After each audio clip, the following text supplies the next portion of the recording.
Dr. Joel Rosen. I am the Adrenal Fatigue Recovery Ninja, and today I'm here with a special guest, Antonio Montes. He is the CEO of Jam Fitness, which has been in existence for 10 plus years, and it's an industry leader and founding member of the 60-minute Kids Club. He's got a bachelor's degree in physical education from the University of Toronto.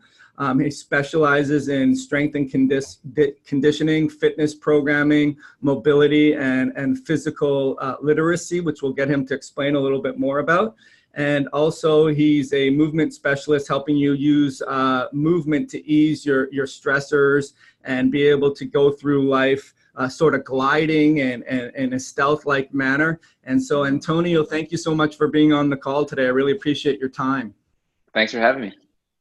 Yeah, so, you got to love social media. I see, I look out there and I see people doing cool things with their business. And because my background is in exercise physiology, I sort of have more of a heart towards those that are in that same field. And it's really what got me into the more of the rehabilitation part of things and having my own injury, but definitely love the idea of incorporating movements and specialized movements or functional movements into a recovery program or just being healthy. So Antonio, tell us just a little bit about yourself first, and tell us about your mission in life and what makes you tick. Yeah, absolutely. Well, one thing growing up, I was a multi-athlete, but I was never the kind of sports kind of specific. So like I never actually went for the rep, the provincial, or actual competitive playing, but I played every sport and I did pretty well. So I was looking back, I was fortunate that I got exposed to sport. Allowed me to develop as a person, and all the benefits that you hear professional athletes or elite athletes talk about sport in terms of discipline, self-discovery. I got to enjoy that and just within my own realm. So like I didn't have to actually play in that elite team. I was able to still experience it just because of this affinity I had to push myself in that physical endeavor. And through that, I ended up becoming more conscious about the value of health and being able to go through UFT for physical health and education, understanding pedagogy of teaching physical activity and the value of it and why it's going to help you long term, reinforce that I was fortunate to pick up these multiple experiences of a sport and continue to be active my entire life. It wasn't until I graduated that I became more in tune with actually strength conditioning and movement, mobility, and how that plays a huge factor. And it's funny that most of my knowledge is because of me being my own test dummy. Like I got injured everywhere. I got ankle injury, knee injury, hip injuries, imbalances, posture imbalances. That really helped me kind of fine tune my own body, and then learning about it through other resources, certifications to help my clients. So when all was said and done, I like to incorporate sports. Like the exposure to sport is very important. Being able to have sport in your life is essential, both from a physical activity perspective, but then from a social perspective. That I encourage everyone and get into sport at a very young age, but then also the mechanics to help you stay in sport long term and have that positive mindset around it. A lot of times we end up running before we walk, so you end up dropping off from being active because of movement, either joint issues, imbalances. So now that I double down on movement, every client I have that's starting their journey, I break it down into movement mechanics. So there's going to be the push, pull, squat, lift, and plank that are fundamental movements that when you master, it's going to kind of create this plethora of opportunities. And if you can create movement without pain and continue to advance and continue to push yourself, you're going to get this motivation, some self-confidence to push new levels. And that's why, you know, my clients, they come in, they first, you know, outline what their goals are based on their sometimes either losing pounds, losing fat, or gaining muscle. But when they start understanding the value of movement mechanics and understanding how to be more aware of their body, they end up opening this new door of like, yes, this is long term now. I'm going to keep at this, and they're going to reach their goals in terms of aesthetics, in terms of you know, either injury management or pain management, and then they're going to be long term movers. And that's where, you know, I really have kind of put myself as a movement specialist, which is, you know, you want to learn your movement mechanics. Once you have that, you're going to have a whole bunch of opportunities. And, you know, just to tie it into that physical literacy part, you're going to be physically literate. Like, you're going to know how to move your body. You're going to understand the value of it, and you're going to be a lot more competent. That makes you a little bit more able to do sport or social activities that require some physical demands. Yeah, it's really interesting because there's combining a lot of information in there. So as it relates to potentially my demographic, where we entitle this podcast, Your Adrenal Fix, we look at people that have been exhausted, burnt out, have a lot of deadlines, a lot of demands, balancing a lot of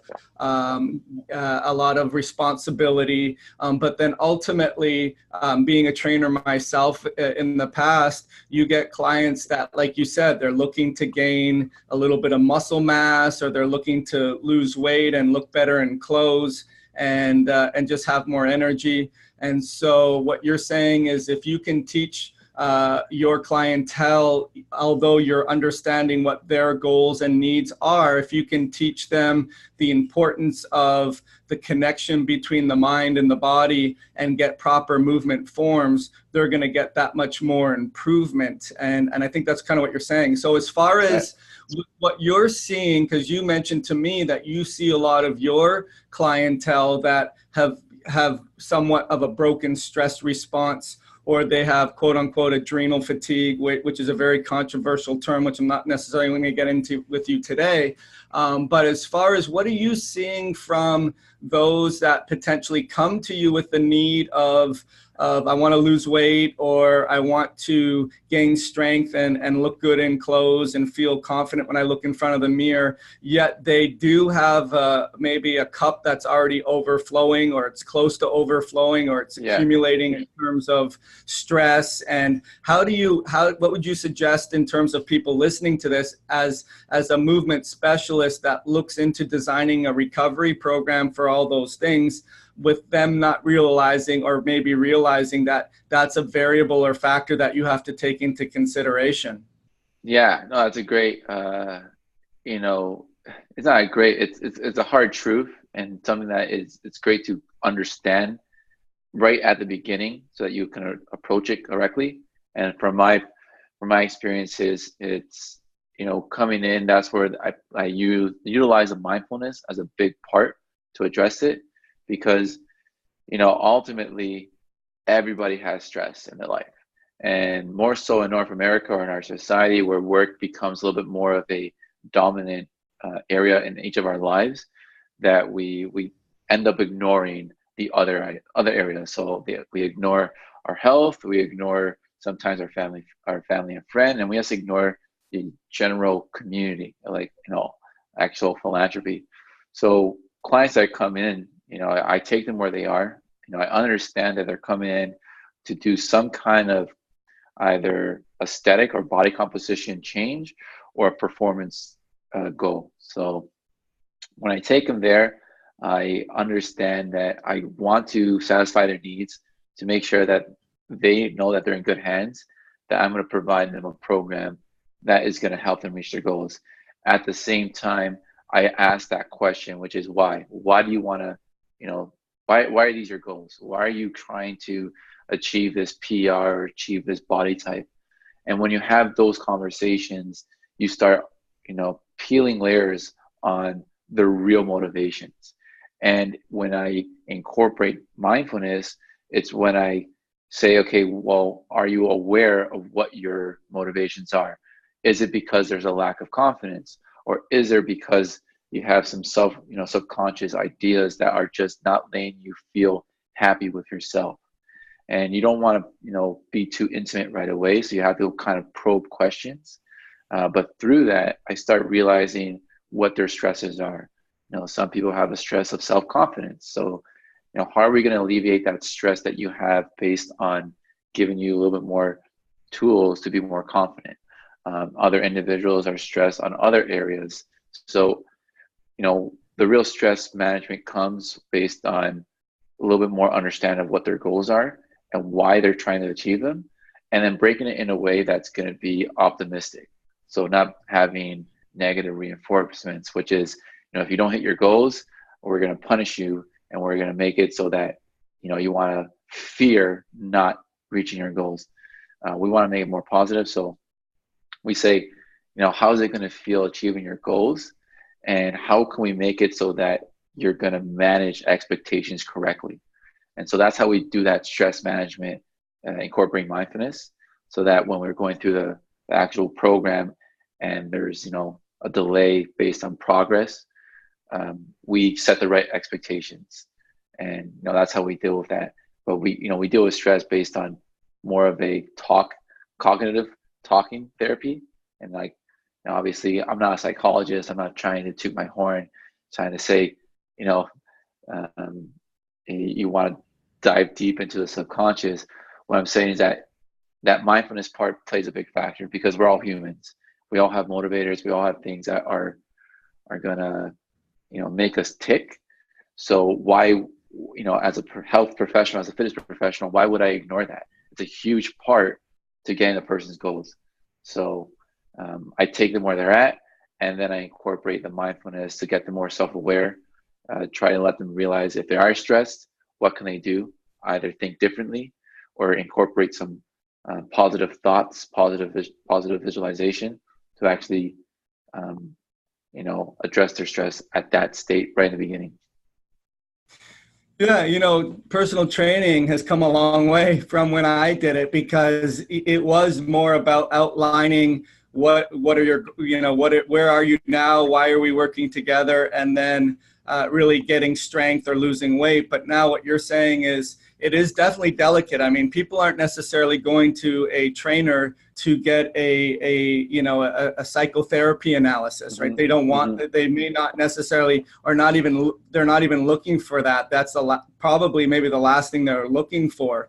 But what you're saying, which I find too with even my clientele, Antonio, is that we need to benchmark your progress some way by quantifying it in different ways, not just losing weight or gaining strength or having personal records, but also what does that do for you if you're at this area, or what are the things that are in your life that if you had this you would be doing that, or how can we put together a entire protocol or program that doesn't just help you gain weight or lose weight, but also rounds you out and makes you a complete person, so that you have all aspects of health working towards the individual. Kind of, it sounds like what you're saying. That's exactly it. Yeah, that's great. As far as we had talked a little bit earlier about baselining some of those things, does that come with doing just metrics like body fat and weight and sort of circumference, or does there have other parameters that you set forth in terms of goals, like being able to have a certain amount of endurance, or being able to have a certain amount of sleep, or being able to be more productive or focused? How does it translate beyond just the tracking of the physical losing or gaining weight when you're setting forth a mindfulness protocol? Yeah. So the big thing is the movement. So like being able to, the initial onboarding process with our clients is the movement assessment. So we look at their push, their pull, their squat, lift and plank, and assess them based on that movement right off the bat. And we use that as a milestone so that we constantly bring it back. It's like, hey, are you improving in your essential movements so that you can ultimately move better and then perform or lift better? So that movement side ticks off that. And then, of course, we take the body circumference, body fat. But even with those black and white measurements, we allow them to say, are you in the right position that you want to look at these right off the bat? Like, we can just look at movement as literally the starting point of the program, and then give them the option of whether or not they want to look at the metrics of body weight, body fat, circumference. And nowadays there's super easy ways and non-intrusive ways to do it. Like, there's smart scales that literally track all this, and it's a great way to get all that data and see trends along the way right from the very beginning. But again, I leave it up to the client based on where they're coming in, to let them say, okay, when you're ready and you want to start tracking it more in a black and white, then we'll do it. We'll incorporate a lot more accountability along the way, depending on your level of comfort with it. So we take a lot more of a kind of mentorship, self-discovery approach. So we give them what the base must be, which is movement mechanics, because they need to learn how to move and perform. And then we set metrics based on what would be required as essential strength. So essential strength, doing a pull-up, doing a push-up, lifting at least 50% of your body, like at a bare minimum, lifting 50% of your body. And then, of course, a squat, trying to squat. Again, we start off 50%. And the reason why we start off 50% is because it's just essential movement, like being able to, live a life. And, if we encounter injuries or limitations, then we incorporate those to the milestones as well. Okay, we notice that you have a bum shoulder. We notice that you have a postural issue. We'll incorporate that as a baseline. Now, in terms of baselines for how they feel, it's more of a talking, like a report. How do you feel in terms of your stress at the moment? How does your energy feel throughout the day? How is your sleep? Those are mainly the key things, as well as the last one, which is how is your nutrition? How do you feel with your nutrition? And once we have those as a starting points, mainly more of a perceived perception of it, then we let them kind of self-discover. And then as they get more once they buy into it, then they're willing to look at the actual metrics and be held to it, like accountability wise, a lot more positively, as opposed to immediately, okay, you're at 20% body fat, you have a 50-inch waist, which is making you currently obese. It's throwing everything at them when we know that they're starting at a very low point. Like, we know when we have a client, they're not coming in because, well, at least my clientele, they're not coming in because they're feeling that they're at their peak. They're coming in because they have to make a change for the better. And nobody wants to make a change for the better and then get drilled into the ground all over again when they've already did it to themselves. So that's where we start.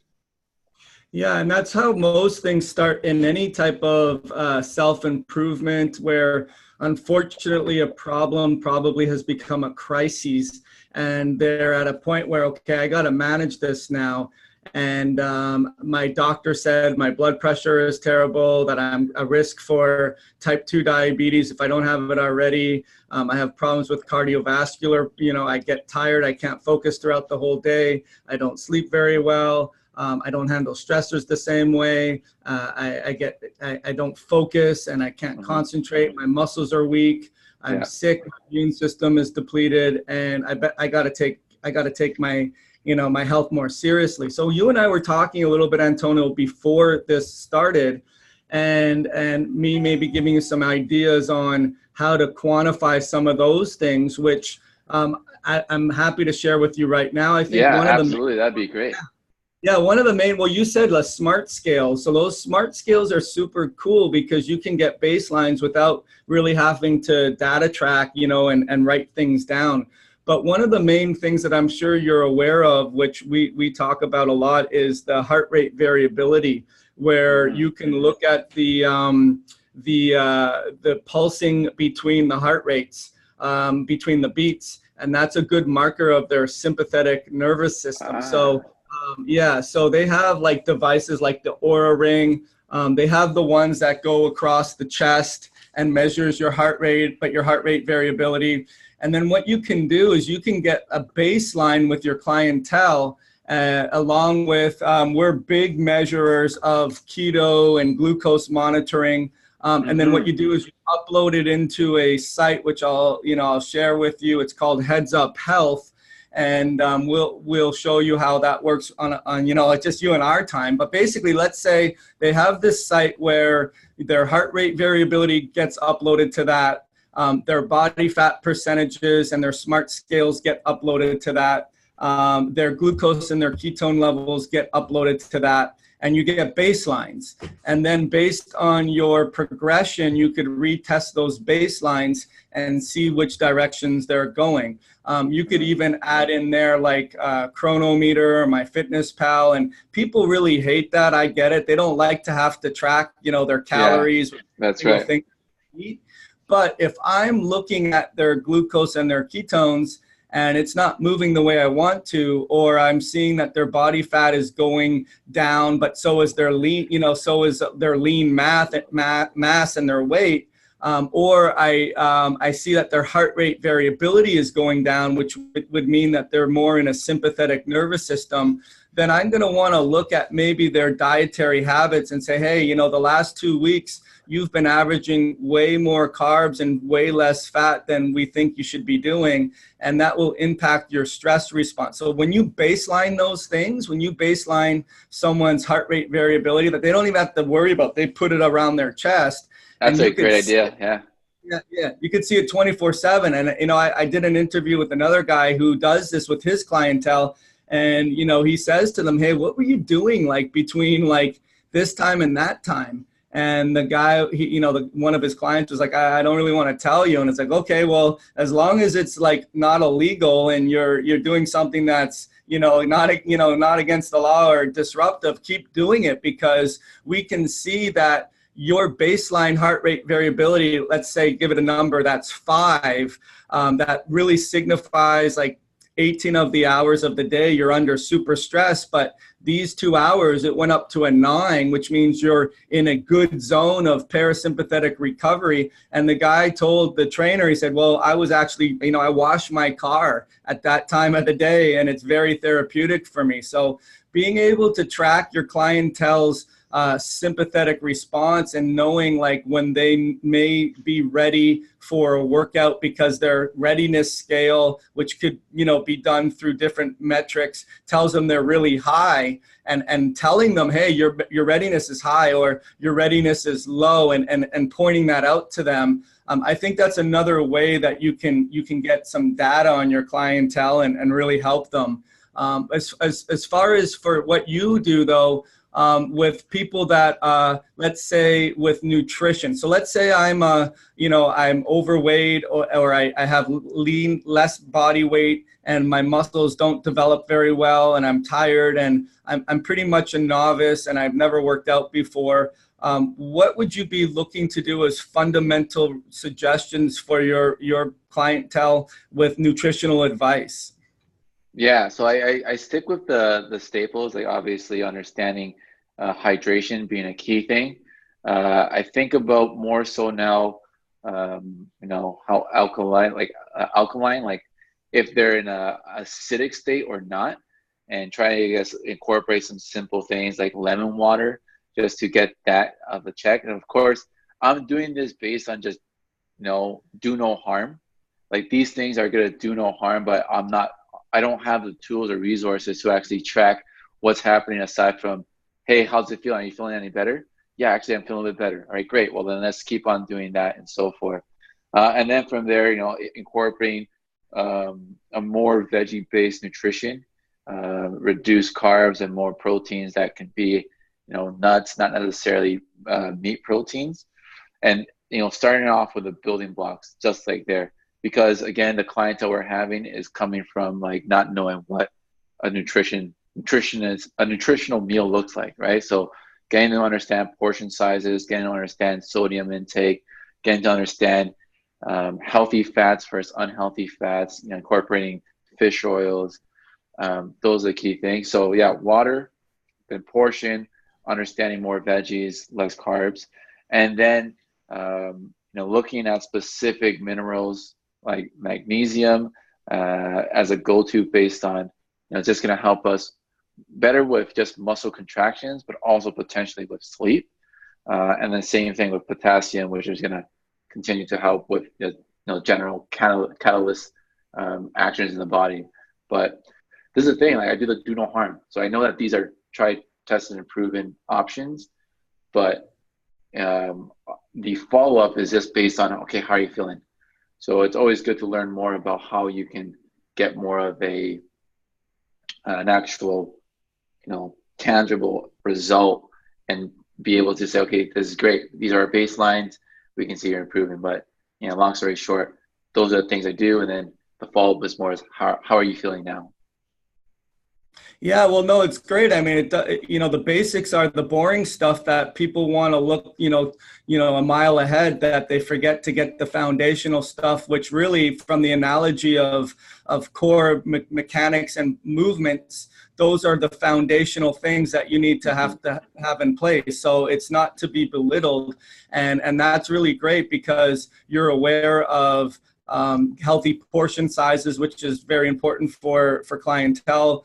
You're aware of obviously getting good healthy fats, which is important versus bad fats. There's a lot of myths with that. Obviously, getting good bioflavonoids and antioxidants to help with your mineral concentration for muscle contraction and for being able to produce energy and ATP from, just from a biochemistry point of view. And then, of course, protein intake sometimes goes overboard with people that work out, but at the same time, there is an increased demand for that, for sure. So as far as, I always like to ask this question. We have to go a little shorter today. I would have liked to do a little longer, but I always ask this question to my guests, like, given that you're in the fitness industry yourself and you help other people get healthy, and you're still a young whippersnapper, but not 20 anymore. What would you say to what would you have wished you had done differently, knowing what you know now, in response to your own stress response, in response to how the tolls and the stressors play an impact on your body? And they may bring you down physically or emotionally or mentally, that now that you wish you would have done then, so that our listeners can take some of that away. Yeah, no, for sure. The key thing is the understanding of being able to be more mindful in your program. A lot of times we end up doing the work without understanding what exactly is not connecting it to how we're feeling. We're just like, we're just gonna get the work done, and we're just going to expect that it should provide those results. And then you find yourself more exhausted than anything else. You find yourself to, not be as motivated, and then you fall short in your goal, and then you end up just, not having a good run at it, and then just kind of deteriorating your progress overall. So one thing that I definitely know would have been a great start, or now incorporating more, is just understanding how both neurological and hormones play a factor in training, and incorporating that a lot more, so that they can, individuals, that stress, like what's happening with stress. Why is it that when we're stressed, we're weaker? Why is it that when we're stressed, our hormones are off balance? And what can we do to, address it that's going to help us keep on reaching our goals? So that's becoming a lot more, that's what's separating good trainers from great trainers, because they're not just saying, this is the work, go do it. And then if it doesn't get done, well, it's your fault. You weren't in the right mindset. You're not committing. what the new wave of trainers is, they're approaching it from different angles. They're not saying you're not reaching your goal because your intensity is wrong. They're saying, okay, you're not reaching your goal, but it looks like it might be X, Y, and Z. You know, your stress might be off, hormones might be off. Let's not attack you. Let's incorporate these elements in either stress management or hormone balancing and see what happens. And then boom, you start doing it and you start seeing the results. Great. So, you know, you took away this kind of negative reinforcement and you gave it a positive reinforcement. It lets your client be a lot more in tune, understanding that they need to manage their stress because it's going to impact their performance or their body composition, as well as they have to understand that foods are going to impact their hormones. So, you know, you can't just go out and eat whatever shit you want. You got to realize that everything is interrelated. And the more and more you create this ecosystem in your head of this interrelatedness, the better you are, you know, not just in hitting your goals, but just overall lifestyle. That's super cool. We'll have to do a part 2, Antonio, because I think that's right in line with doing the data tracking now and understanding when to push and when not to push in terms of, you know, knowing what your body's telling you and getting the whole overall lay of the land, so to speak. Hey, listen, I got to run. I appreciate your time. And if we can do like a part 2 another time, and I'd really appreciate that. I'll make sure that we get this available and upload it and send it all over to you. And I just want to thank you for your time today. Appreciate it, man. Thanks for having me. All right. Take care. All right. Cheers.